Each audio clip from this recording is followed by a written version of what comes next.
Kiara Kopi, Rumah Kopi Sunda Hejo. Wah, Bapak sampai bawa 2 kopi ke meja ocehan, maksudnya gimana nih Pak? Itu dari gerai kopi yang ada di Bandung. Itu aslinya dari Garut. Dari Garut? Dari Koperasi Sunda Hejo, yang merupakan tempat Ya. untuk pengumpulan dari 17 lokasi hutan sosial yang mereka beli, kemudian distribusikan kepada gerai-gerai kopi yang ada di Bandung. Nah, ingat mungkin semua kalau kaum milenial dan juga kaum tua seperti saya, kalau ingat harumnya kopi, ingat manisnya perjuangan petani hutan sosial yang ada di sana. Wah, keren Gitu ya. banget, iya Pak. Jadi tolong dibantu minum kopi, tapi juga bantu juga untuk petaninya. petani gitu, hutan. Iya. gitu. Wah Pak, dari tadi kita asik ngobrol nih Pak, sampai lupa nyapa yang di rumah. Ya. Kita sapa dulu ya Pak ya. Baik. Hai, Assalamualaikum warahmatullahi wabarakatuh. Selamat pagi, selamat siang, selamat sore, selamat malam bagi Anda semua. Apa kabarnya nih? Semoga dalam keadaan baik dan sehat selalu. Nah, hari ini saya akan mengajak kalian semua untuk ngobrol seru tentang perhutanan sosial bersama Dirjen PSKL Bapak Bambang Suprianto. Iya. Ya. Saya Bambang Suprianto, Dirjen Perhutanan Sosial dan Kemitraan Lingkungan. Saya dirjennya petani hutan ya. Oke, keren nggak tuh? Pastinya nanti bakalan seru banget obrolan kita hari ini. Nah, mumpung masih suasana Idul Fitri, saya Primadita dan segenap tim Biro Humas KLHK serta bintang tamu ocehan pada hari ini Dirjen PSKL Bapak Bambang Suprianto mengucapkan Selamat Hari Raya Idul Fitri 1442 Hijriah. Minal aidin wal faizin, mohon maaf lahir dan batin.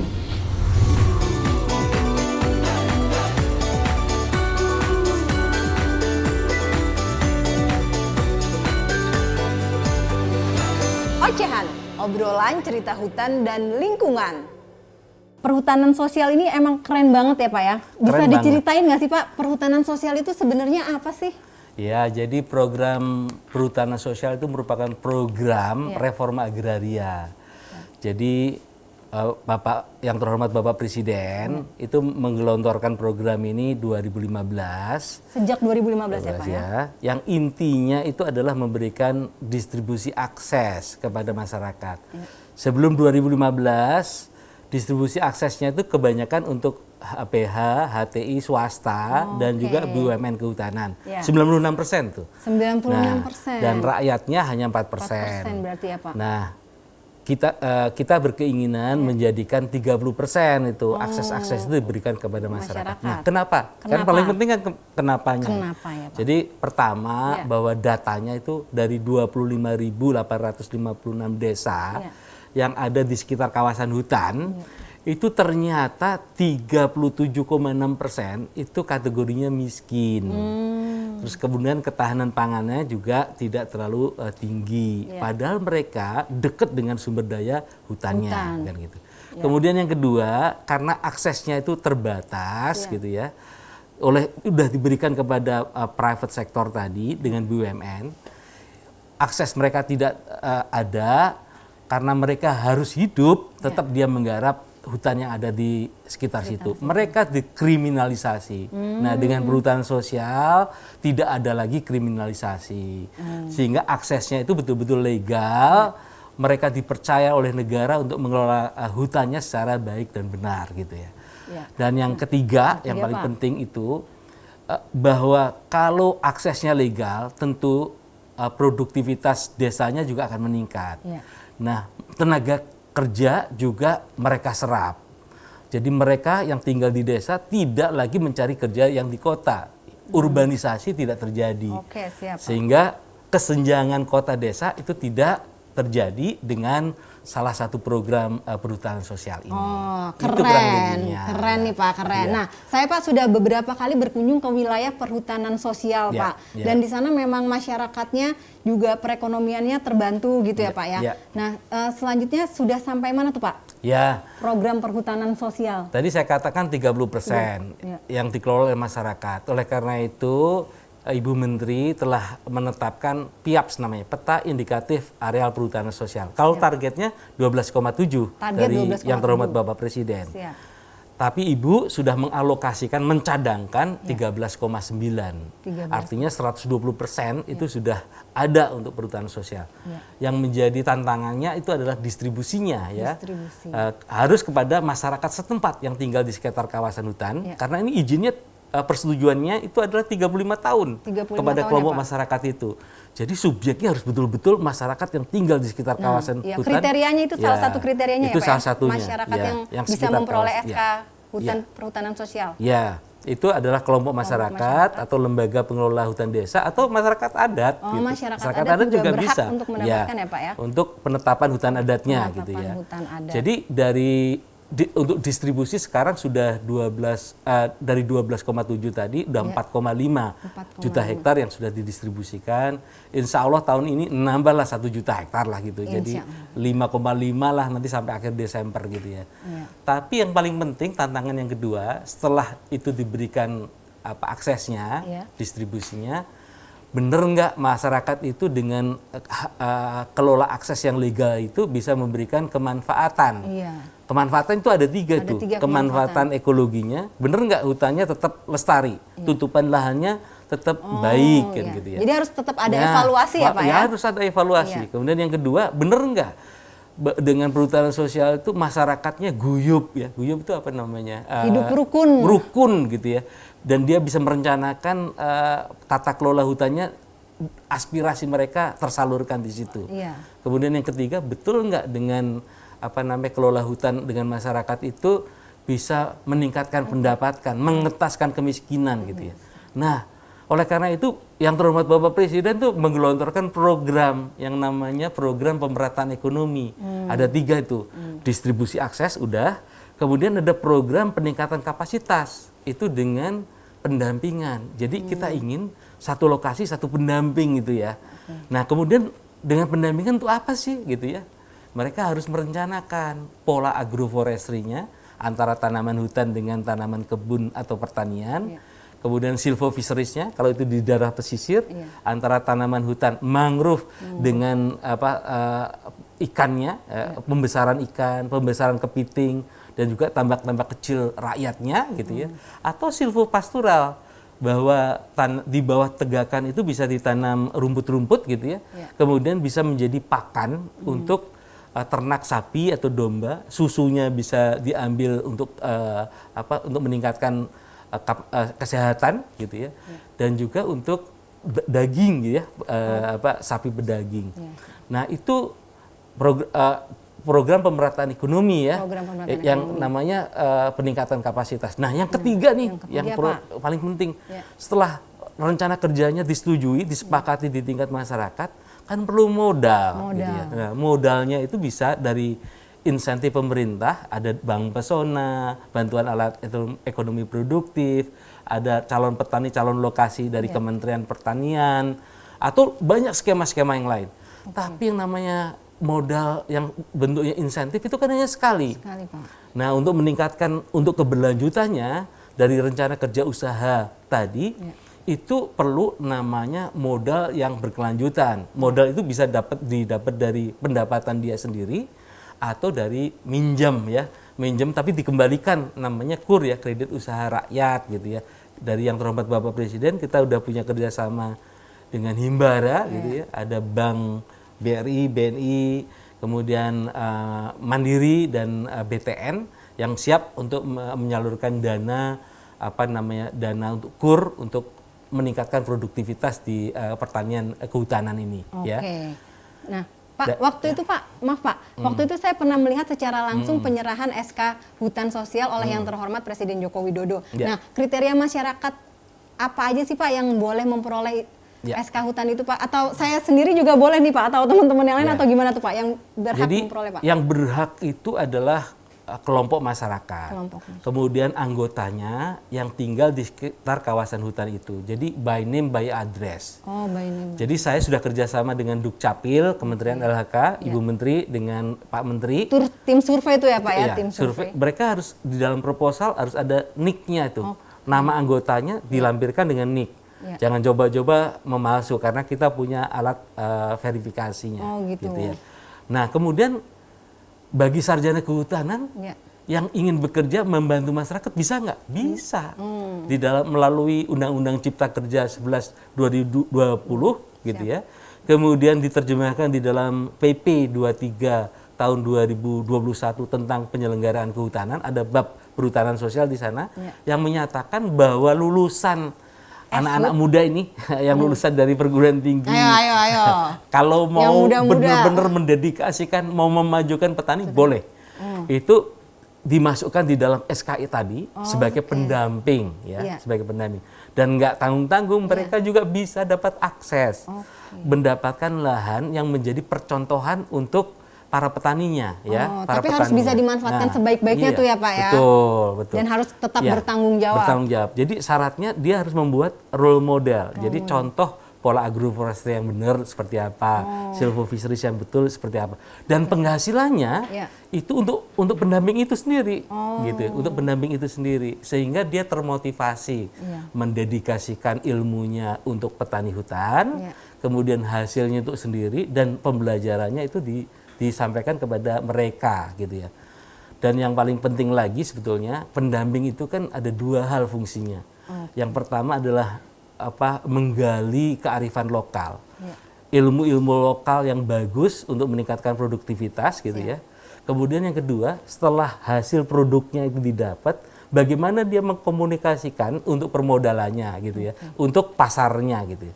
Sehingga jika dimungkinkan juga membangun semacam sentra-sentra industri di tingkat masyarakat supaya nilai tambah itu bisa didapatkan di petani. Ini contohnya. Contohnya ini ya Pak ya, keren banget contohnya. ya Pak ya. Jadi contohnya itu adalah yang di Sunda Hejo itu.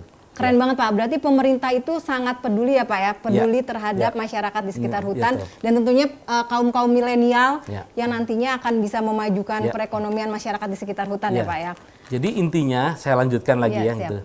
Jadi di dalam program pemerataan ekonomi, kita ingin membangun sentra-sentra produk di tingkat desa, gitu ya.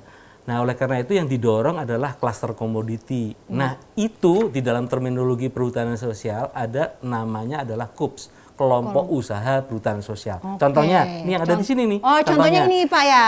KUPS ada untuk apa kopi, aja? KUPS untuk madu, KUPS untuk beras organik, ya. Cukup itu baru 3 yang kita bawa. Banyak sekali, ada 17 produk-produk KUPS ya Pak? yang ada di sana. Ada 17 KUPS ya Pak ya. Apa aja sih itu Pak selain kopi, madu, beras? Ada namanya misalkan empon-empon. Empon-empon, yang lagi ngehit sekarang juga nih Pak ya, gitu ya. untuk menambah imunitas gitu saat pandemi ya Pak. Saya pikir banyak ya. Kepiting, udang itu semua adalah KUPS ya. Kan tadi saya katakan produknya ada daging juga tadi ya, ya Pak. Ada agroforestry, silvofisheries dan silvopastoral. Nah, kemudian Pak untuk yang wisata sendiri Pak, wisata sendiri? Boleh, itu ada namanya KUPS wisata. KUPS wisata beda lagi ya Pak ya. Waktu itu saya pernah tuh Pak berkunjung ke Kali Biru. Gunung Gajah Pak. Gunung Gajah. Gunung Gajah. Nah, di situ juga saya melihat pemberdayaan masyarakat menanam sereh, berdampingan juga dengan jagung. Itu boleh juga KUPS sereh tadi. KUPS sereh. Nah, di sampingnya juga ada KUPS wisata yang Gunung Gajah itu ya Pak ya. Betul. Jadi memang benar-benar untuk penambahan perekonomian masyarakat Pak. Iya, betul. Oke Pak. Nah, dari tadi nih Pak kita udah bahas produk-produk dari KUPS ya Pak ya. Nah, sekarang ini saya melihat catatan dari tepi hutan oleh Bambang Suprianto Pak. Nah, bisa diceritakan nggak gimana nih Pak bukunya Pak? Jadi gini, saya ini sudah atau baru 3,5 tahun. Jadi saya masih berharap masih bisa melanjutkan lagi gitu. Oke, siap. Jadi ditunggu ketika nih, Pak. saya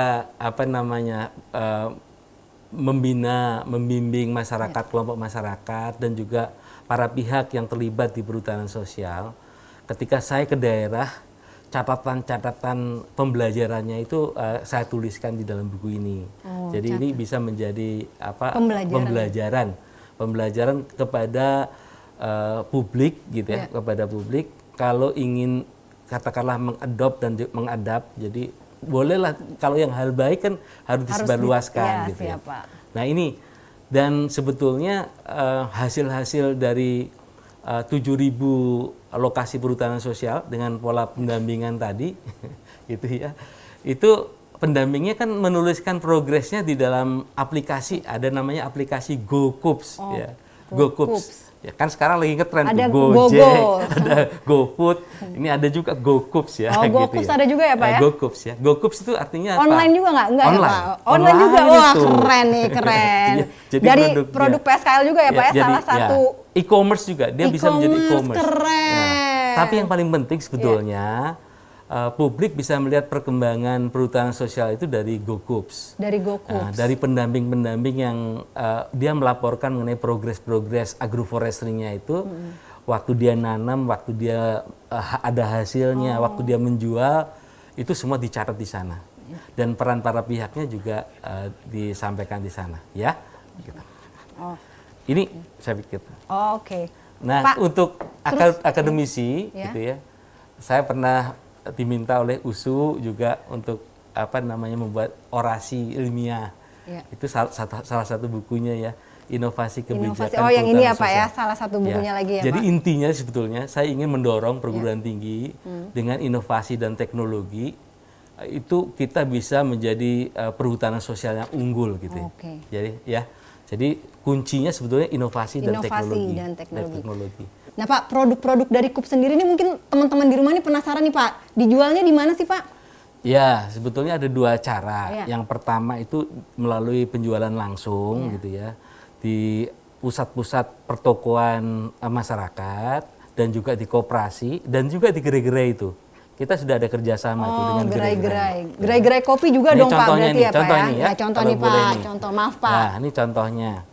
Ya, ini contoh adalah dari gerai kopi Kiara Bandung. Ini menampung produk-produk petani rakyat dari Garut, ya, dari Garut. Nah, ada juga yang dari Sunda Hejo, di gerai Sunda Hejo yang ada di Garut. Ini cara yang pertama ya, cara yang pertama. Kemudian cara kedua, kita juga membuat itu tadi e-commerce di GoCoops tadi, dan bisa kerjasama juga dengan Tokopedia Waktu itu sempat ada juga kerjasama dengan Shopee ada juga Shopee, ya e-commerce kita ya. Shopee Sudah. sebetulnya intinya adalah kalau dengan gerai itu kan segmen pasarnya terbatas di lokal. Kemudian kalau dia secara online itu pasarnya menjadi tidak terbatas itu seluruh dunia. Itu bisa kita layani dengan baik. Terus Pak, untuk rasanya sendiri nih Pak, dari taste-nya sendiri nggak kalah kan ya Pak ya sama gerai-gerai di luar sana? Ya, pesan saya begini. Gimana Pak? Ada cintailah pesannya? produk-produk Indonesia gitu kan. Oke, mantap. Jadi di cita rasa yang hebat ya dari kopi kita itu, ingatlah perjuangan petani-petani Indonesia. Ya. Jadi anggap saja ketika Anda menyeruput kopi yang enak itu berarti Anda membantu petani yang sedang berjuang untuk meningkatkan kesejahteraannya dan juga melestarikan hutannya gitu ya. Nah, oleh karena itu perlu kita support program perhutanan sosial, perlu kita support gitu ya petani hutan kita. Kalau perlu turun juga supaya tidak hanya didorong untuk produktivitas hasil yang baik dari kopinya, tetapi nilai tambahnya tadi. Ini contoh nih, Sunda Hejo ini sangat bagus nih kalau menurut saya. Pak Hamzah yang ada di Garut, mereka juga menghasilkan petani-petani muda dan juga lulusan-lulusan SMK yang ada di sana dilatih menjadi barista. Dan mereka sekarang banyak bekerja di gerai-gerai kopi, tidak hanya di Bandung tapi juga di seluruh Indonesia. Jadi keren. petaninya diajarin memilah produk kopinya supaya ada gradingnya, ada harganya yang baik.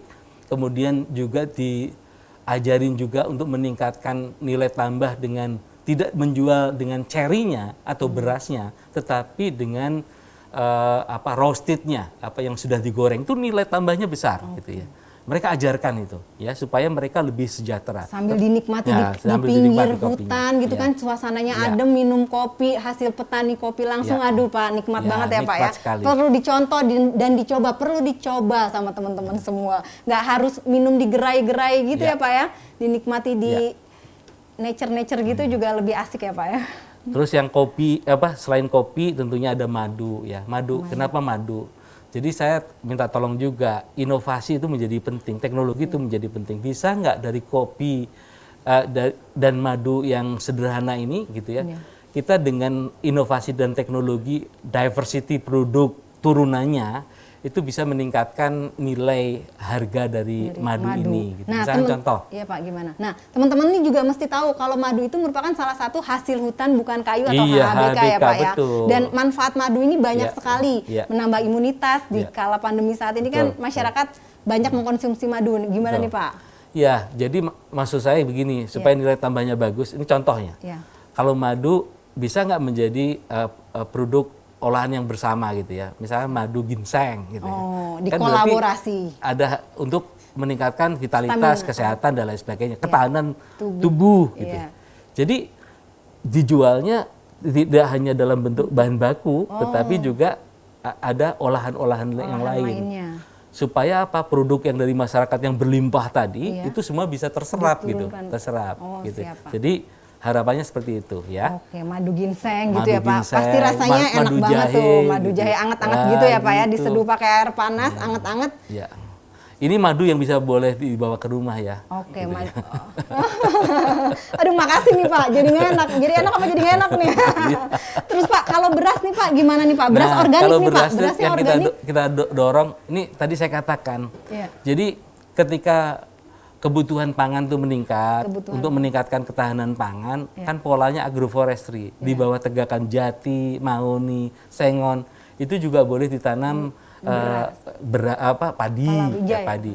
Nah, usahakan karena market yang jarang itu adalah market organik gitu ya, organik. Maka kita dorong juga supaya tata kelola menanam padi yang organik supaya pasar yang masih berlimpah ini bisa kita isi gitu. Oke. Dan itu menyehatkan tentunya. Iya, menyehatkan ya, menyehatkan, organik. ya.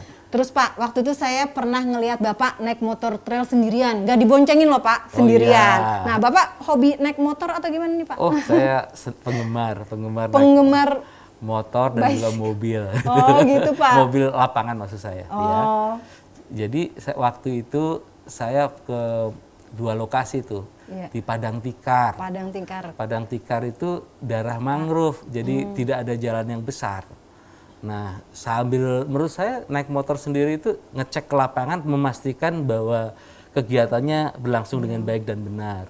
Kemudian yang kedua juga hiburan juga gitu. Oh, ternyata menyenangkan juga berkendara, Adventure ya, Pak, ya? gitu. Iya. Iya, oke. Pak, dari tadi saya ngeliatin Bapak, tangan Bapak gini-gini terus nih Pak, kayaknya Pak. Nah, kenapa tuh Pak? Apakah ada salam hutsos? Nah, Iya. gimana tuh Pak salam hutsos? Jadi salam 5 jari. Salam 5 jari. Salam 5 jari itu punya arti. Ya, artinya apa Pak? Yang pertama salam Pancasila tentunya. Pancasila.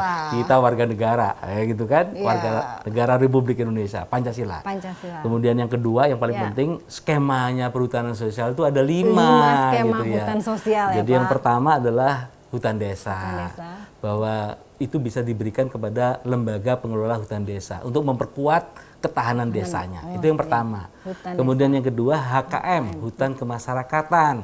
Itu untuk kelompok-kelompok masyarakat yang berada di bawah, misalnya di kampung-kampung, itu kan kelompoknya lebih kecil Siap. untuk mengelola hutan yang ada di sana. Iya. Kemudian yang ketiga adalah hutan tanaman rakyat. HTR. Jadi dia lebih bisnis modelnya lebih kepada kayu orientasinya dengan konsep multi usaha, Iya. gitu ya.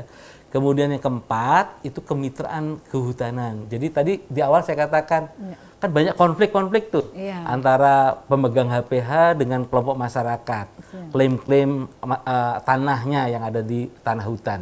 Nah itu bisa kita selesaikan, kita fasilitasi mediasi, kerjasama lah. Kerjasama. Jangan menang-menangan gitu ya antara misalkan HPH-nya, HTI-nya dengan kelompok masyarakatnya. Kemudian kita bimbing juga bagaimana hasilnya off takernya, kayunya itu kepada mereka. Itu bisa, itu kurang lebihnya. Dan yang terakhir yang paling penting adalah untuk penetapan hutan adat untuk masyarakat hukum adat yang di Indonesia. Salam 5 jari, Salam 5 jari. perhutanan sosial. Nah, seru banget kan obrolan kita di Ocehan bersama Dirjen PSKL Bapak Bambang Supriyanto. Salam 5 jari perhutanan sosial. Ayo Pak, pose terindah dulu kita Pak. Ya. Pose terindah 5 jari. Kamera siap ya? Baik. Wassalamualaikum warahmatullahi wabarakatuh. Waalaikumsalam. Terima kasih. Ya. Ocehan obrolan cerita hutan dan lingkungan.